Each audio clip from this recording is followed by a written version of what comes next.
एक गांव में पहाड़ों के दरमियान आमना नाम की एक लड़की रहा करती थी। आमना को लोग आमों की शहजादी के नाम से जानते थे। आमों की शहजादी का ये नाम इसलिए मशहूर हुआ क्योंकि उनके गांव में बेशुमार आम के बागात थे और आमना उनकी बहुत अच्छी तरह देखभाल करती थी। आमना को आम के बागात बहुत पसंद थे। वो घंटों उनके साथ बैठकर बातें करती और उनको अपनी बातें सुनाती थी। आमना का गांव हर साल मीठे और रसीले आम देता। आमना आम चुनने के लिए खास तरीका इस्तेमाल करती। उसकी उंगलियां जब तक आम पे सिरकती रहती जब तक उसे कोई ताज़ा और मीठा आम ना मिल जाता। एक दफा खुश्क साली ने यहाँ का रुख कर लिया। बारिश बिल्कुल ना हुई और आम के दरख्त मुरझाने लगे। गांव के लोग खुश्क साली की वजह से बहुत परेशान थे। वो अपने गांव को यूं उजड़ता हुआ नहीं देख सकते थे।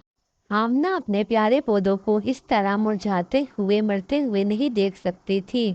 वो एक दिन आम के दरख्त के नीचे बैठकर रो कर दुआ करने लगी। उसे अपनी दुआओं पर यकीन था और उम्मीद थी कि अल्लाह ताला उसकी दुआ जरूर सुनेंगे। एक रात आम के दरख्त के नीचे वो लेटी हुई थी, तभी उसके चेहरे पर एक कतरा गिरा। उसे लगा ये बारिश है। वो चूक गई।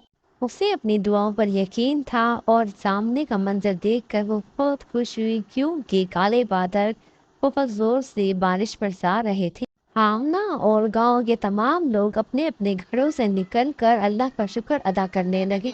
इनका गांव फिर से जी उठा। दरख्तों ने वापस जान पकड़ना शुरू कर दी। हर तरफ हरियाली और गांव के लोग खुश थे।